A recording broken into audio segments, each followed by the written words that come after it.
High friend, welcome back to my channel Manti Mishra ব্লগে সবাইকে স্বাগত জানাই। আশা করি সবাই ভালো আছেন, আমিও ভালো আছি। আর এইটা আমার ফার্স্ট হেডলাইন।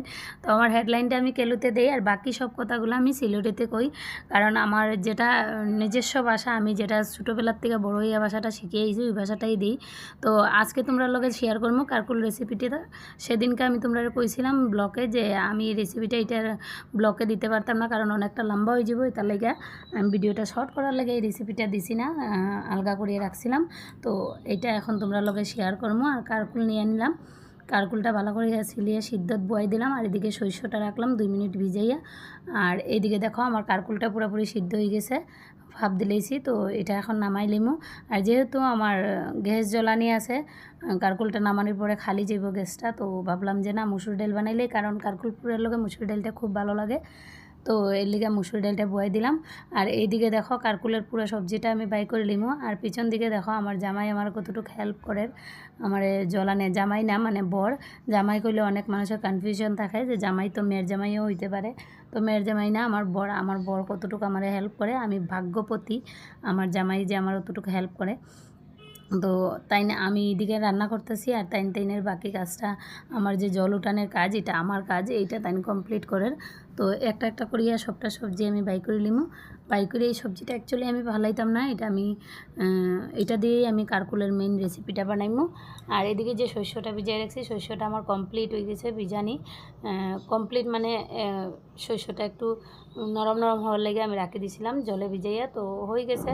পাটাটা ইউজ করি না, কমই ইউজ করি, কারণ এখনকার দিনে তো জানো সবাই বেসন টেসন আইসা, তারপরে শস্য এখন প্যাকেট পাওয়া যায় বাটা। তো এইগুলায় পাটাটা কমই ইউজ হয়। তো আমি প্যাকেট আনিয়ে কয়েকদিন ইউজ করছি, কিন্তু প্যাকেটটা একদম ভালো নাই, শুধু শস্যর একটা স্যান্টি করে, একদম ভালো নাই। এর লেগে আমি পিওরভাবে বানাইমু। তো আমি শস্যটা ভালো করে বাটি নিলাম। সঙ্গে এইটার সঙ্গে তো জানো বেসন লাগে, মাস্টলি বেসন লাগবেই। তো আমি বেসনটা ইউজ করলাম না, আমি কি ইউজ করলাম দেখো, আমার পুরা গাঁওয়ের স্টাইলে চাল বাটা। গাঁওয়ের স্টাইলে না, এটা অ্যাকচুয়ালি পিওর খানি, চালটা দিয়েই আগেকার মানুষে বানাইতো। এখন বেসন বাইরে এটা আর কি একটু আনকমন হয়ে গেছে। তো আমি এইটাই ভাবছি যে চাল দিয়েই বানাইমু। তো চালটা ভিজিয়ে রাখছিলাম, চালটা পুরোপুরি লুলি গেছে। তো সরষের সঙ্গে আমি চালটাও বাটি নিলাম। চালটা বাটিয়ে চালের মধ্যে একটু নুন দিলাম, সঙ্গে একটু হলুদ দিলাম, আর একটু জিরার গুঁড়ো দিলাম, আর একটু লঙ্কা গুঁড়ো দিলাম। তোমরা চাইলে এটার মধ্যে একটু কালি জিরাও দিতে পারো, তো পুরটা বেশ একটা ভালো লাগবো। তো আমি দিলাম না কালি জিরাটা, কারণ আমার ছেলে খাইতে পারে না, এর লিগা। তো এগুলো আমার রেডি হয়ে গেছে, রাখে দিলাম। কিন্তু আমি মেইন সবজিটা বানাইলাম না, এটার লেগে মেইন সবজিটা বানাতে লাগলাম। দেখো মেইন সবজিটার মধ্যে আমি কী দিছি, একটু পেঁয়াজ দিছি, 2টা টমেটো দিছি, সঙ্গে জিরা হলুদ মরিচ যেগুলো মশলা লাগে যাবতীয়, মানে রেগুলারলি আমরা যেগুলো দিয়ে ইউজ করি এইগুলো দিয়ে আমি বানাইলাম।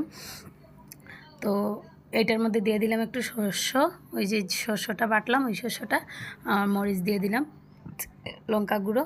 তো অলমোস্ট এটা ভালো করে ভাজতে হইব। তো মোটামুটি আমার অলমোস্ট হয়ে গেছে ভাজাটা। খুব সুন্দর করে রেসিপিটা বানাইলাম, যেটা কারকুলপুরের ভিতরে পড়ব। তো হয়ে গেছে আমার কারকুলের সবজিটা বানানি।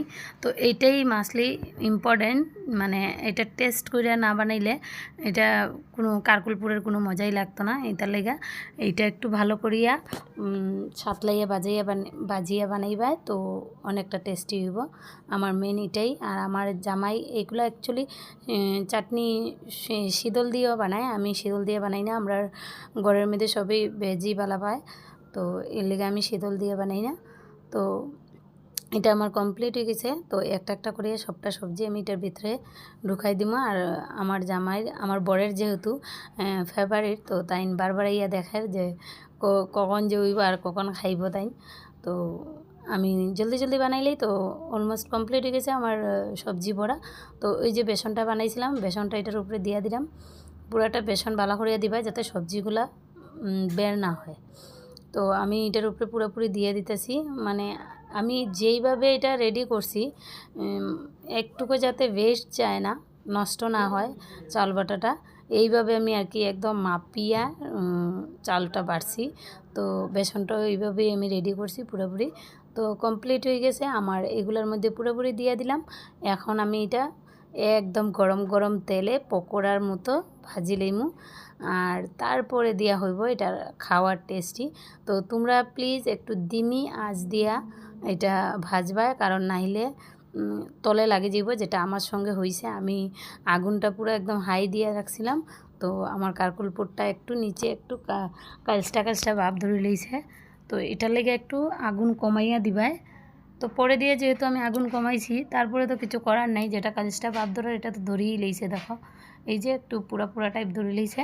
তো এটার লেগে আগুনটা একদম কমাইয়া দিবাই, কমাইয়া তারপরে ভাজবাই। তো অলরেডি দেখো আমার কারকুলপুরটা খুব সুন্দর হইয়া ভাজা হয়েছে। আর চালের যেহেতু একদম দেশি রেসিপি, তো খুব সুন্দরই হয়েছে।